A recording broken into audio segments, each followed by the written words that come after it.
What's up, Red Crew? My name is Matt Love, and I work with students here at GraceBible.Church. Yeah, and before we jump in, I want to let you know here at GraceBible.Church, we've created a special place for you. In fact, I'm in the studio at our Lynn Haven campus right now, and we have a studio at our Norfolk campus where middle school students gather on Sundays. And so we just want you to know, when we get to be back in this building, we are so excited to see you and for you to be a part of AMPed, our middle school ministry. So we're going to jump into the Bible adventure story that you should have seen just a little bit ago. Now, in that story, there was a man named Ananias. Now, Ananias was told by God to meet a man named Saul. Now, here's what you need to know about Saul, and you saw this in the story, that Saul was not a nice guy. In fact, Saul hated Christians, and he persecuted them, and he hurt them, and he did lots of nasty things to Christians. Now, Ananias was a Christian. So you can kind of put two and two together and realize that Ananias was probably pretty afraid when God told him to go speak to Saul. I mean, think about this for just a moment. Think of like the meanest person you can possibly think of. Maybe it's somebody at your school, maybe it's a bully, maybe it's somebody in the comment section on a YouTube video you saw. Imagine God comes to you and says, "Hey, I want you to go tell that person about me." You'd probably be afraid, right? I know that I certainly would. You know, here's the deal. In life, we face things so many times that cause us to be afraid. Sometimes God even asks us to do things that might make us afraid, that might make us have fear. You know, let me go back to 5th grade for just a moment with you, because I was in 5th grade once, and even though it was a while ago, I remember a lot of what it felt like. It was scary going into middle school, thinking of, who are my friends going to be? Am I going to find the right friends? Am I going to get to class on time? Am I going to get to a class and then find out it's the wrong class? It was a scary thing. And you know, you might be thinking about going into middle school, and you might think, man, I got this. And hey, if that's you, I'm so happy for you. But here's what I know. I know that no matter what, whether you're afraid of going into middle school or not, you're going to encounter times in life, even times very soon, where you're going to be afraid, where you're going to experience fear.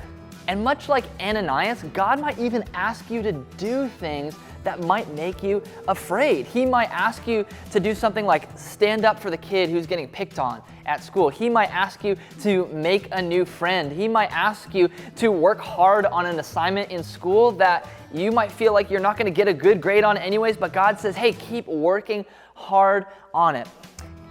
You're going to encounter situations where you're going to experience fear.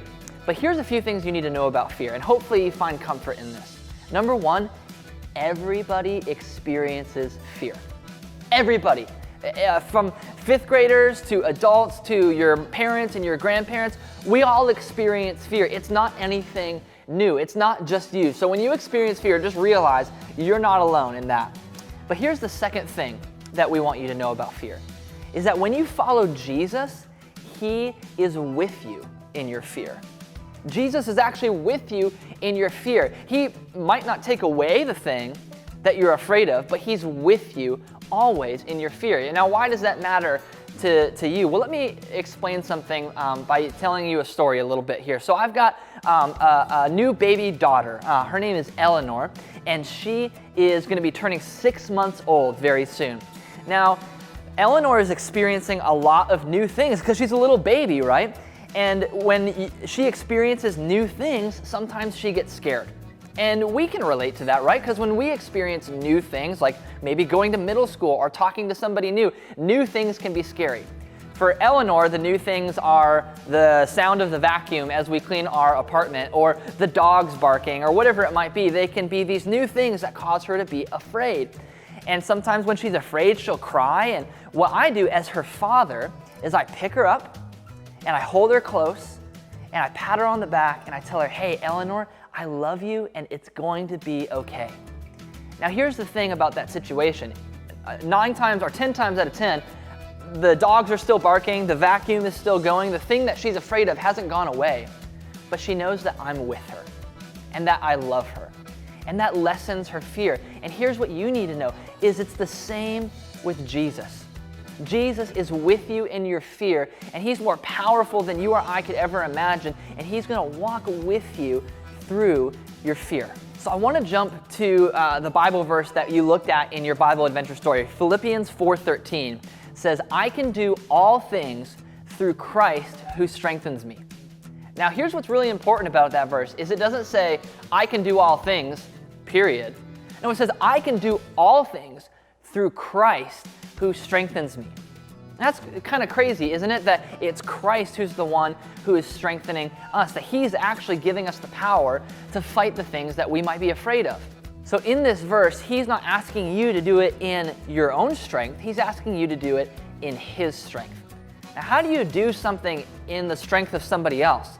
Well, here's what I think. I think it means that you trust that person and you obey that person.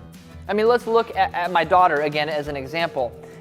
When she is experiencing fear and I pick her up, every time she's afraid, she learns to trust me, that I will protect her, that I have her best interests at heart. And as she grows up, that trust will turn into, I'm hoping, obedience, right? She will learn that because her dad loves her and wants to protect her, that when he asks her to do things, that those things will be good for her, and then she will then go and do them.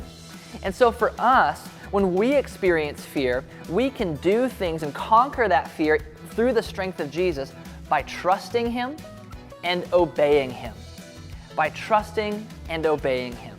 So, when you go to middle school in these next few months, when you experience a situation that might make you a little afraid, whatever it might be, here's what I want you to do. When you encounter that situation, I want you to stop,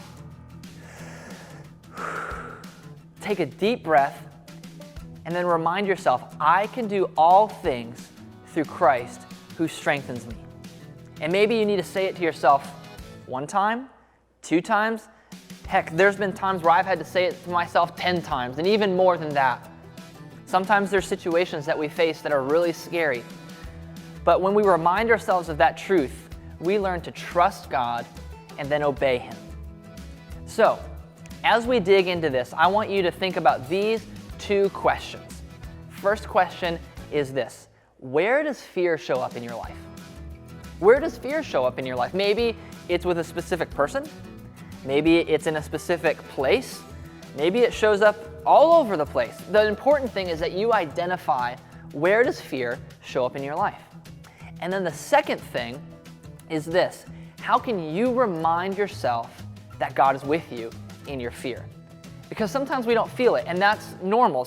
We don't always feel that God is with us, but we can always remind ourselves to remember that he truly is with us. And when we remind ourselves in our head, sometimes it changes our heart. So, where does fear show up in your life, and how can you remind yourself that God is with you? Maybe that's through prayer, maybe that's through reading your Bible, maybe that's through sharing with your parents what you're afraid about, and God uses them to speak truth into your life. So, where does fear show up, and what can you do to remind yourself that God is with you? Hey guys, I just want to remind you that in your party bag, there is tons of special stuff for RedCrew specifically, and today we've got some great stuff for you. So if you haven't already, go into your party bag and grab the supplies out there, and then there's some instructions that go along with that. We hope you guys have a great day, and we can't wait to see you back here for day 2.